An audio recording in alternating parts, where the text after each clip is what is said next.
नमस्कार दोस्तों, आप सभी का हमारे चैनल में हार्दिक स्वागत है।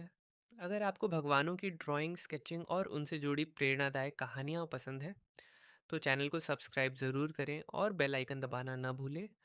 आज हम इस सुंदर लॉर्ड जगन्नाथ की तस्वीर का आउटलाइन ड्रॉ करेंगे। ड्राइंग शुरू करने से पहले आइए भगवान जगन्नाथ की एक अद्भुत और रोचक कथा सुनते हैं। बहुत समय पहले भारत में एक महान और धर्मपरायण राजा थे, जिनका नाम था इंद्रद्युम्न। वे भगवान विष्णु के बहुत बड़े भक्त थे। उनका जीवन भगवान की भक्ति और सेवा में बीतता था। एक दिन राजा ने सुना कि धरती पर भगवान कृष्ण का एक दिव्य रूप मौजूद है, जिसे नील माधव कहा जाता है। यह सुनकर राजा के मन में उस दिव्य रूप के दर्शन करने की तीव्र इच्छा जागी। राजा ने अपने विश्वसनीय सेवकों और विद्वानों को चारों दिशाओं में भेजा, ताकि वे नील माधव की खोज कर सकें। बहुत खोजने के बाद एक ब्राह्मण को पता चला कि एक घने जंगल में एक आदिवासी प्रमुख गुप्त रूप से नील माधव की पूजा करता है। जब यह समाचार राजा तक पहुंचा, तो वे अत्यंत प्रसन्न हुए। लेकिन जब वे स्वयं उस स्थान पर पहुंचे, तब तक नील माधव का दिव्य स्वरूप वहां से अदृश्य हो चुका था। राजा बहुत दुखी हो गए। उन्होंने भोजन और जल का त्याग कर भगवान से प्रार्थना शुरू कर दी। कई दिनों तक तपस्या और भक्ति करने के बाद भगवान ने उन्हें स्वप्न में दर्शन दी। भगवान ने कहा, हे राजन, निराश मत हो। मैं तुम्हें एक नए रूप में दर्शन दूंगा। समुद्र तट पर एक दिव्य लकड़ी का लट्ठा आएगा, उसी से मेरी मूर्ति बनाई जाएगी। राजा की आंख खुली तो वे आनंद से भर गए। अगले दिन वे समुद्र तट पर पहुंचे और सचमुच उन्हें एक विशाल दिव्य लकड़ी दिखाई दी। राजा ने उस लकड़ी को उठवाने की बहुत कोशिश की, लेकिन कोई भी उसे हिला नहीं सका। तब राजा ने भगवान का स्मरण किया। उनकी प्रार्थना के बाद वह लकड़ी आसानी से उठ गई और महल तक पहुंचाई गई। अब समस्या थी कि उस लकड़ी से भगवान की मूर्ति कौन बनाएगा। तभी एक वृद्ध बढ़ई राजा के सामने आया।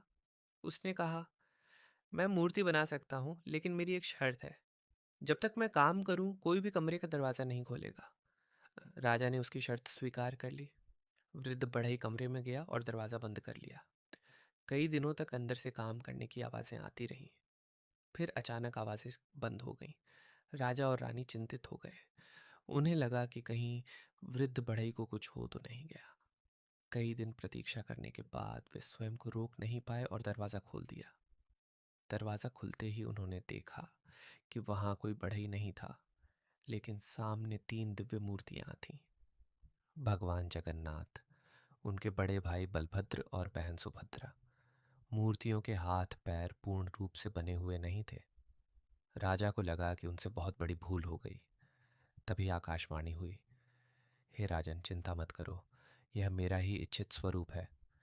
मैं इसी रूप में संसार के लोगों की पूजा स्वीकार करूंगा। राजा समझ गए कि वह वृद्ध बढ़ई कोई साधारण मनुष्य नहीं, बल्कि स्वयं भगवान थे। तभी से भगवान जगन्नाथ का यह अद्भुत स्वरूप संसार भर में पूजनीय बन गया। उनकी बड़ी बड़ी गोल आंखें यह दर्शाती हैं कि भगवान हर समय अपने भक्तों पर कृपा दृष्टि बनाए रखते हैं। उनका मुस्कुराता हुआ चेहरा प्रेम, दया और करुणा का प्रतीक है। भगवान जगन्नाथ हमें सिखाते हैं कि भगवान बाहरी रूप नहीं देखते, वे केवल सच्ची भक्ति देखते हैं। समय बीतता गया और भगवान जगन्नाथ की महिमा दूर दूर तक फैल गई। हर वर्ष भव्य रथ यात्रा निकाली जाने लगी। इस यात्रा में भगवान जगन्नाथ, बलभद्र और सुभद्रा विशाल रथों पर विराजमान होकर नगर भ्रमण करते हैं। लाखों श्रद्धालु रथ की रस्सियां खींचते हैं। मान्यता है कि जो भक्त श्रद्धा से भगवान के रथ को खींचता है, उसे भगवान का विशेष आशीर्वाद प्राप्त होता है। यह यात्रा केवल एक उत्सव नहीं है, बल्कि यह संदेश देती है कि भगवान स्वयं अपने भक्तों के बीच आते हैं। एक और सुंदर कथा के अनुसार भगवान कृष्ण अपने भक्तों के प्रेम को देखकर इतने भावुक हो गए कि उनका शरीर प्रेम में पिघलने लगा। उसी दिव्य प्रेममय अवस्था का प्रतीक भगवान जगन्नाथ का यह अनोखा स्वरूप माना जाता है। इसलिए भगवान जगन्नाथ को प्रेम, भक्ति और करुणा का सागर कहा जाता है। दोस्तों, जब भी हम भगवान जगन्नाथ का नाम लेते हैं, हमारे मन में प्रेम, शांति और सकारात्मक ऊर्जा का संचार होता है। वे हमें सिखाते हैं कि जीवन में चाहे कितनी भी कठिनाइयां आएं, भगवान पर विश्वास कभी नहीं छोड़ना चाहिए। सच्ची श्रद्धा और भक्ति से हर बाधा को पार किया जा सकता है। अब तक हमारी भगवान जगन्नाथ की आउटलाइन भी लगभग तैयार हो चुकी है। आशा है कि आपको यह कहानी और ड्राइंग दोनों पसंद आ रहे होंगे। अगर आपको ये वीडियो अच्छा लग रहा है तो वीडियो को लाइक करें, अपने दोस्तों के साथ शेयर करें और चैनल को सब्सक्राइब करना बिल्कुल ना भूलें। समापन। भगवान जगन्नाथ आप सभी के जीवन में सुख, शांति, समृद्धि और सफलता प्रदान करें। जय जगन्नाथ। वीडियो देखने के लिए आपका बहुत बहुत धन्यवाद। मिलते हैं अगली ड्राइंग और एक नई प्रेरणादायक कहानी के साथ। नमस्कार।